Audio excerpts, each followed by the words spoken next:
आरमोरी आणि सिरसी या दोन संघादरम्यानचा हा सामना आपण इथं बघत आहोत। अतिशय चुरसपूर्ण सामना। पहिले दोन सामने दोन डाव झालेले आहेत। दोन्ही डाव हे बरोबरी सुटलेले आहेत आणि हा तिसरा डाव 5 मिनिटाचा हा डाव चालू आहे। 5 मिनिटाच्या डावात पहिला राऊंड झालेला आहे तो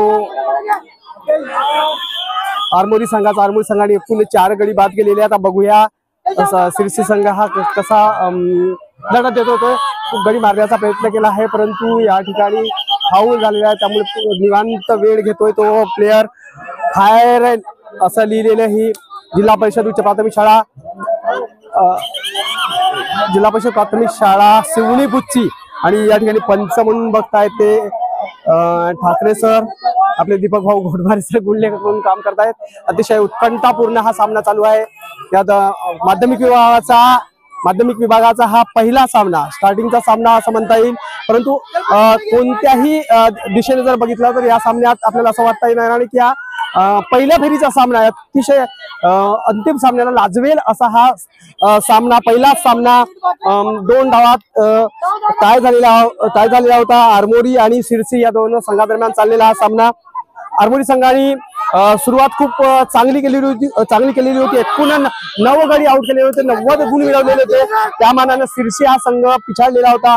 40 गुणावर त्याला समाधान मात्र ज्या पद्धतीने त्याने कमबॅक केलेली आहे दुसऱ्या डावामध्ये केवळ आरमोरी संघ फक्त 2 गडी आउट करण्यास यशस्वी ठरले पण दुसरीकडे सिरसी संघ हा 70 गडी म्हणजे 7 गडी पहा। त्यांचे संघ व्यवस्थापक प्रशांत ठेंगी सर किती उत्सुक आहे, उत्कंठापूर्वक ते आपल्या प्लेयरला चीअरअप करत आहेत। हा संघ व्यवस्थापकाचा जो जोश आहे, हा जो उत्साह आहे त्या खेळाडूंच्या मनात खेळाडूंना ओतपोत भरलं त्यामुळे ते जिंकण्यासाठी जो जोश पाहिजे, जो उत्साह पाहिजे तो अशा संघ व्यवस्थापकाच्या माध्यमातून तयार होत असतो। त्या ठिकाणी तरी आउट झाला ते मैदानात जाऊन आपल्या प्लेयरला चीअरअप करण्याचा प्रयत्न करतात। अतिशय सुंदर असा हा सामना। दोन डावात टाय झालेला सामना बरोबरी सुटला होता। 5 मिनिटाच्या अतिरिक्त वेळात हा सामना चालू आहे। बघूया या सामन्यात काय होते। पहिल्या राऊंड मध्ये आरमोरी संघाने 4 गडी बाद केलेले होते आणि 4 गडी बाद केलेले आहेत आणि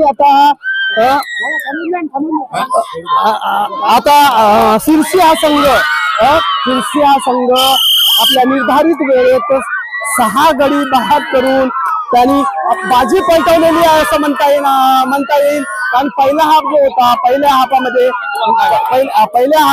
90 गडी ज्या पद्धतीने ते पिछाडी होती।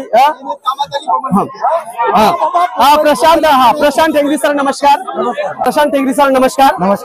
नुकताच आता सामना झाला तुमचं सिरसी या संघाचं प्रतिनिधित्व तुमची जिल्हा परिषद उच्च प्राथमिक शाळा कोजबी ही प्रतिनिधित्व करत आहे। ज्या पद्धतीने हा सामना झाला तुम्ही त्याचे संघ व्यवस्थापक आहात।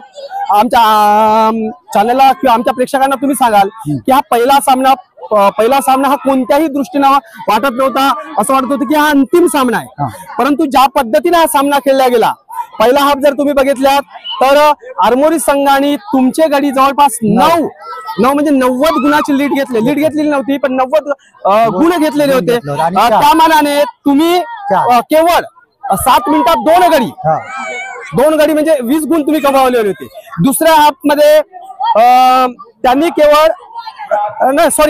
दुसऱ्या हाफ मध्ये म्हणजे पहिल्या हाफ मध्ये तुम्ही 4 गडी आउट केलेले होते बरोबर। 4 गडी परंतु 50 गुणांची लीड होती परंतु दुसऱ्या हाफ मध्ये ज्यावेळेस दुसरा राऊंड सुरू झाला त्यावेळेस आरमोरी संघाने केवळ तुमचे 2 गडी आउट करण्यास यश प्राप्त झाले बरोबर आहे। त्या मानाने तुम्ही मग दुसऱ्या राऊंड मध्ये एकूण 7 गडी तुम्हाला जिंकायसाठी 8 गड्याची आवश्यकता होती। 7 गडी आउट गेले आणि अशा प्रकारे 110 गुणानं सामना अनिर्णित राहिला, टाय झाला, बरोबरीच झाला तो जाऊ द्या।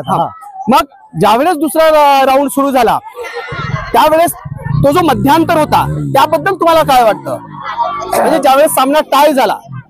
महत्वाचं सुरुवातीच्या खेळामध्ये जेव्हा आमचे गडी वेली काढायसाठी निघाले तेव्हा असं वाटलं की आम्ही पिछाडीवर आहोत आणि एकंदरीत खेळ बघता असं वाटलं की आमचा संघ या खेळामध्ये पराभूत होऊ शकतो. बरोबर बरोबर. परंतु नंतर विद्यार्थ्यांना सांगण्यात आलं की हा अंतिम सामना आहे आणि तुमची जेवढी शक्ती आहे, तुम्ही ज्या पद्धतीनं सरावामध्ये खेळत असता, पूर्ण शक्तीनिशी पूर्ण जोर लावून हा खेळ खेळा आणि त्या दृष्टीनं विद्यार्थ्यांनी ते मनोमन ठाणलं आणि एकूणच आपलं स्वतःचं 100% देण्याचा प्रयत्न या खो खोच्या खेळामध्ये दिला आणि एकंदरीत अंतिम निर्णय हा आमच्या शिर्शी केंद्राच्या बाजूने लागला. बरोबर बरोबर. आणि या कामी आमच्या शाळेचे मुख्याध्यापक श्री गोवर्धन शेंडे सर याच्यामध्ये त्यांचा सिंहाचा वाटा. बरोबर आहे. नक्कीच मुलांच्या विजयात, खेळाडूंच्या विजयात संघ व्यवस्थापकाचंही तेवढं महत्वपूर्ण योगदान असते. आता आम्ही बघितलं मुलांना जो जोश भरण्यात तुमची जी प्रतिक्रिया होती किंवा तुमचा जो उत्साह होता आमच्या जीएम नेटवर्कने आपल्या कॅमेरा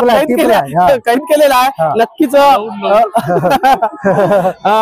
या विजयास तुम्ही अभिनंदनास पात्र आहात. आपलं अभिनंदन. आणि आमच्या जीएम एज्युकेशनल नेटवर्कला मुलाखत दिल्याबद्दल आपलं खूप खूप आभार आणि पुढील यशासाठी धन्यवाद सर. आणि नक्कीच आम्ही आमच्या तालुक्याच्या वतीनं आमची टीम तालुक्याचं प्रतिनिधित्व करेल. नक्की नक्की आमच्या सगळ्या टीमच्या तुम्हाला शुभेच्छा आहेत. धन्यवाद सर.